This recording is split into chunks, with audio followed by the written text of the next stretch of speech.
The old man's finally gone. He lived so long for nothing. Now you can claim his life insurance, right? I can finally be compensated for the misfortune of getting married to you. Show me how much you're getting now. I have no interest in joining your impoverished dad's hick funeral. The words that came out of my husband's mouth were no condolence, but pure insults to my dad and me at the funeral. Not only that, here, my contribution to a gift of assistance. Pick them up. Ching ching. He threw coins from his pocket at me and let out the scornful laugh. There was no sign of the kind man who gave me the lucky silver dime and encouragement in the past. How did it all come to this? My vision was blurred by tears of rage and misery. Suddenly, a man appeared in front of me.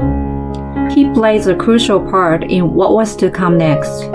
I was 35 years old, working at a confectionery plant. My ex-husband and I met at the previous work. I was a fresh graduate and had no clue what I was doing at work. Why am I making so many mistakes? Everyone else but me is getting it right. I thought we all had minor flaws at first, but I kept struggling to learn the new tasks. We all worked independently, and the company didn't create a friendly environment to support each other, so I was totally lost. When I made mistakes, my colleagues were burdened. I was the type to drag my mistake with me, so I was getting crushed by their weight. One day, it became too much to bear, and I hid crying in a corner of a small kitchen at work. A guy who happened to find me there was my ex-husband. What's wrong? You want to talk? Thank you. I made a mistake again. He was 2 years older than me and had been working there for a while. He listened to my gloom and doom and made me smile. What a nice guy, I thought to myself and calmed down a bit in his presence. My ex remembered something and pulled out his wallet. He picked a coin and said, "This is a lucky silver dime from 1944. I hope this brings you much good luck. Here." I swore to myself that I would always keep it with me no matter what. I was head over heels for him afterward and asked a colleague to help to get closer to him. We eventually started dating and fell in love with each other, so we got married. I was purely ecstatic about our happy life together, but there was one person who didn't agree with me. It was my dad, who was devoted his daily farm all his life. He was a man of few words and had never spoken to me much growing up, but he had a clear objection to my marriage. "I believe it's a rush to get married to him now. I don't trust him. He looks like a nice guy, but I sense there is someone else hiding. You should wait a little longer and got to know him better." Wait, I choose him. How do you know he is or isn't good for me after meeting him once? Besides, you've never given me any fatherly advice before, and now you put on your father's mask and give me a lecture? I am an adult. I don't need your permission. Hearing him against my decision for the first time, I became upset and blamed him more than I should have. He never said a word about it after that. I ignored his warning, got married, and left home. We had never gotten in touch since then. It's all good. I have my husband. I'm happy with my marriage. I chatted to myself and pretended there was nothing wrong in my life. The truth was, my reality wasn't going the way I imagined. A little after we got married, my ex started acting arrogant toward me. "Hey, where's my dinner? Didn't I tell you to clean the house? Aren't you embarrassed living in a mess like this? I want to wear this tomorrow, so iron it. And don't forget to polish my shoes." Even though he treated me badly, I tried my best to balance my work and home life. I managed to perfect housework, not to be criticized. My ex took it for granted and never showed his appreciation to me. Yay me! Good job! Huh? Of course, you should be able to do all this as a wife. Your screw must be loose, asking for a compliment. If this was praiseworthy, you should get on your knees and thank me for my job. He got promoted to manager, which he used to disgrace me all the time. All your work proposals are lame and boring. They show you were born and raised in the dead of the countryside. Your existence stinks of mud. Not only he degraded me, but he also disrespected my family. I was getting fed up with him. In addition to this, he made fun of my hobby, which was drawing sketches of new dessert ideas. I was really into it and spent a lot of my time drawing. He shrugged them off and criticized them as terrible design and said I was wasting my time. In the end, he escalated to looking down on my family and the daily products that were sent to us. Eh, smell of a savage. Send me T-bone instead. It's a shame your family is too poor to send me anything of value. He spouted out his venom. What a moron. It was disgusting that he couldn't appreciate the kindness of others. I should have told him off, but I disliked confrontation and couldn't stand up for myself. I was also worried about being lost without him if he kicked me out. I wouldn't have had anywhere to go. The thought of it kept me from arguing with him. He knew he had control over me, so his behavior worsened. One day, I cooked a white stew using the milk from my family. As I kind of expected, ew, it smells rancid. Stinks of poverty. I can't eat poor people's food. He viciously criticized. To be honest, I was prepared for his slamming and was going to just shrug it off. But he went a step farther this time. Before it stinks up the whole house with the odor of poverty, I'm gonna trash it. I feel like I'm in jail being served such food. Seriously, you're the worst wife. He dumped the pot with the stew inside into a bin. I finally exploded and started yelling. How could you throw the food I took time to make? You're disgusting to waste perfectly good food like that. Instead of apologizing, he snapped back. Blah, blah, blah. You're so dull, useless, and annoying. Who do you think you're speaking to? I'm better than you. You're just the weight on my shoulders. Don't need you anymore.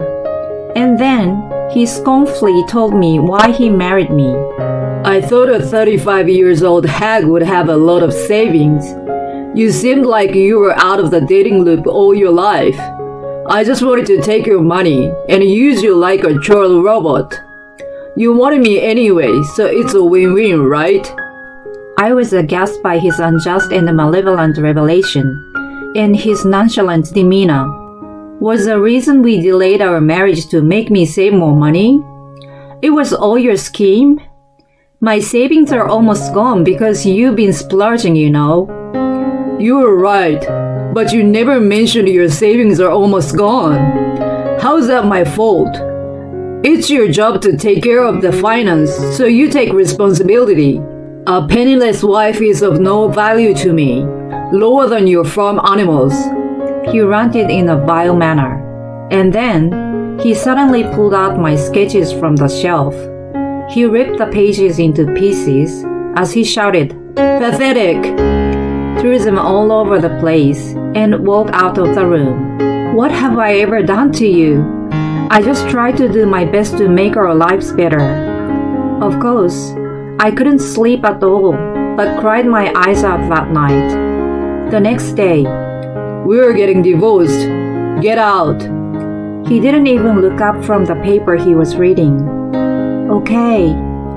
I was thinking the same in bed last night, so I simply agreed with him. I collected my things in silence and left the house. When I stepped outside, the face of my dad, who disagreed with this marriage, popped into my head. He somehow knew we weren't going to work out. Why was I so adamant about his words back then? I'm very sorry, Dad. Tears welled up in my eyes. I wondered what he would say if I told him I was getting a divorce. Would he have been mad at me for not listening to him? Would he have been disappointed? He might no longer have spoken to our daughter, who snapped at him in the first place. I couldn't find answers to the questions, and I started living alone without the courage to go and tell him. I managed to find an apartment with my meager savings, but my ex spread a bad rumor about me, and I became very uneasy working there. I was mentally exhausted. When I was absent-mindedly going through job ads on the internet, I came across a listing of a bakery manufacturer. Working as a pâtissier used to be my dream. I may have been too old to change a career, but never try, never know. I was given a fresh start working at a manufacturer, and learning new skills gave me back the confidence. Once I was back to myself, I decided to do one thing I had been putting off. I planned to visit my dad and tell him about my divorce and a new career. That night, I got a call from my mom, who was sobbing. "Your dad passed away in the hospital today. Please come home. The memorial service is the day after." It was so sudden that my mind went blank. I immediately packed up my things and drove as fast as I could to the ranch. And then I saw him lying peacefully in a casket. It was too late. I was too late. When I saw the shriveled corpse of my dad, I finally got a grasp of the reality, and the waves of regret washed over me. I didn't come clean about my divorce, and never got to apologize to him. "Why did you leave so soon, Dad?" "I was going to tell you everything. I'm sorry for troubling you and not coming sooner." I soaked up my pillow with my tears all night without sleep. 2 days later, his memorial service took place at the ranch. I was too devastated that I was like a zombie. Then suddenly, my ex appeared before me. He learned about my dad's passing through a mutual friend.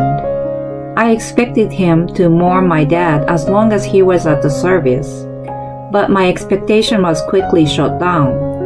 Hey, so when are you getting your inheritance? Since I took care of you, you need to pay me for that. I've waited so long for the country bumpkin to die. Anyway, a hillbilly memorial is so plain, isn't it? Don't tell me you don't have money.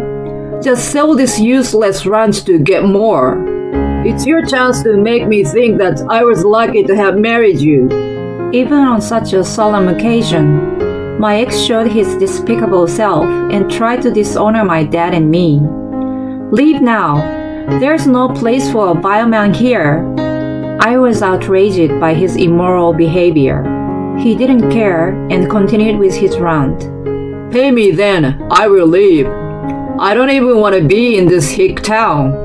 You always make things complicated with me, so it takes longer than needed. That's why I divorced you." He sniggered, blaming me for our divorce. Even though we were at the far corner of the room, away from the others, people were starting to get curious about us. "Here, my contribution to a gift of assistance." He suddenly put a scornful smile, as if a great idea came into his head, and shoved his hand in his pocket. "So the wicked perish at the presence of me."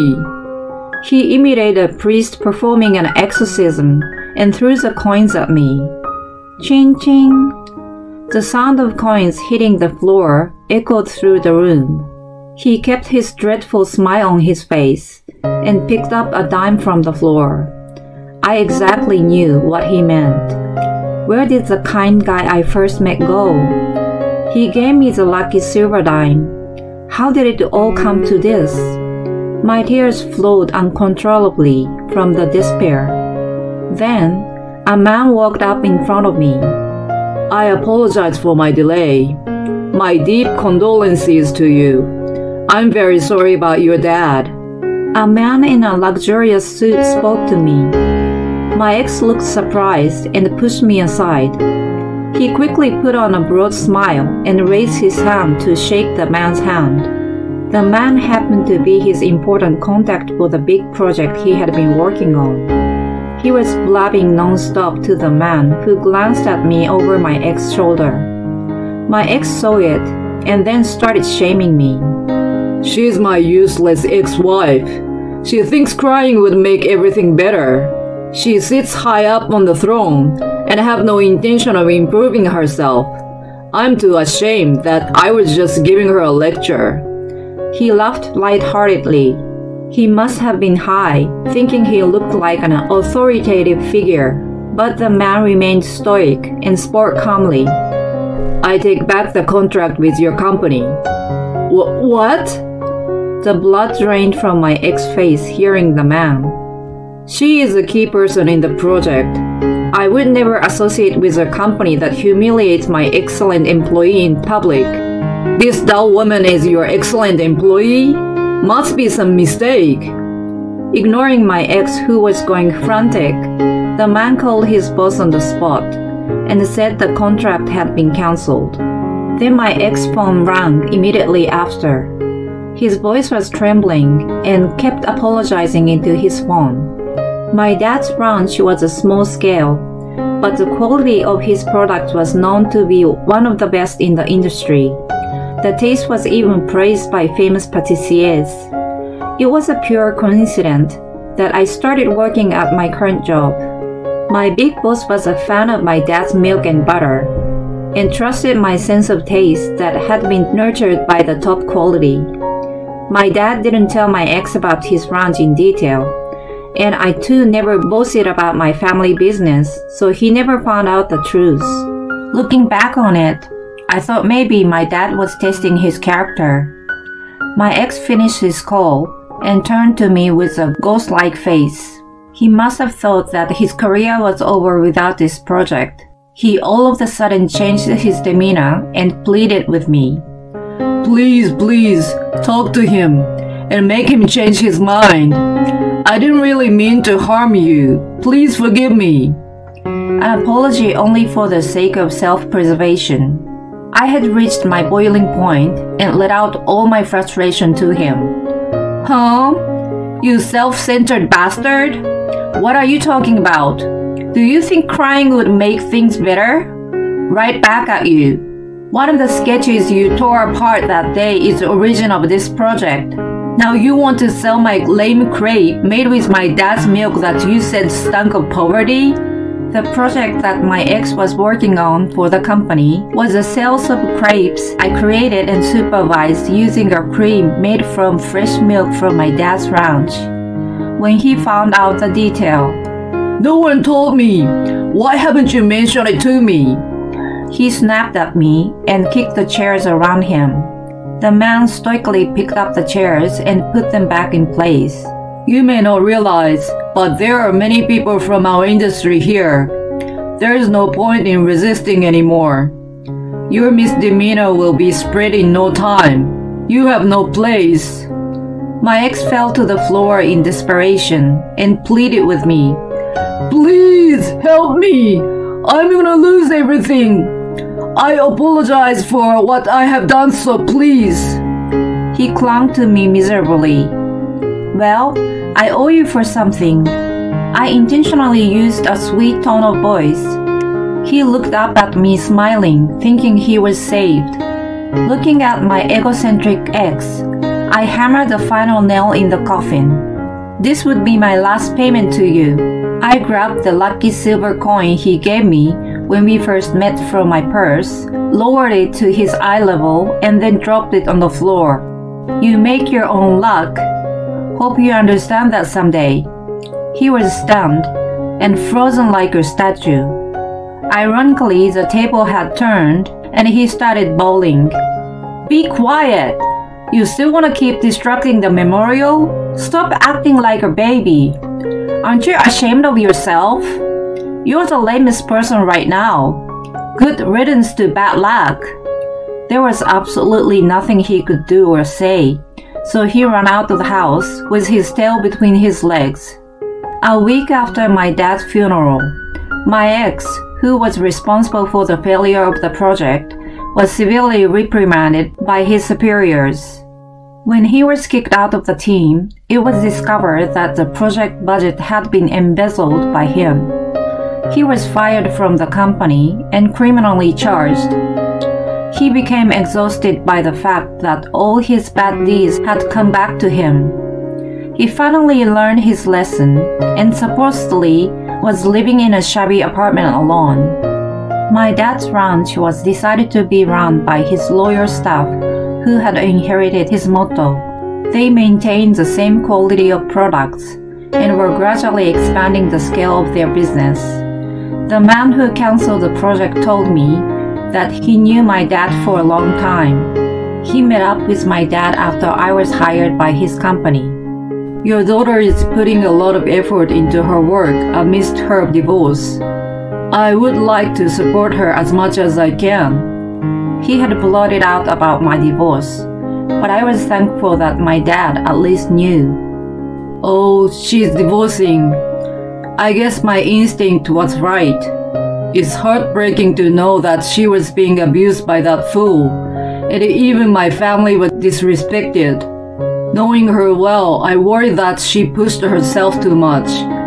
I'm ashamed of myself for not reaching out to her when she was suffering. I want to watch her rebuild her own happy life from now on. Even though he was told about the bad news of my divorce, he apparently looked relieved. It may be just my wish, but I believe she would be an outstanding patissier. I know I'm asking a lot from you, but please look after my daughter. My dad held the man's hand tightly in both of his for a while. I couldn't stop crying while I was listening to the story. Finally finding out what my dad thought of me made me feel so grateful. I had been hating myself for being miserable and crying in front of my ex-husband. I felt that I could really look forward and build my own life now. I'm sorry, Dad, for not being at your side in your last moments. There have been many struggles, but I'm better now. I'm living a full life, learning to be a patissier. I'm going to use a lot of your products that you conserved all those years. Please watch over me from heaven. Love you so much. With my heart full of gratefulness to my dad. I promise to keep working hard to be a good patissier as he believed.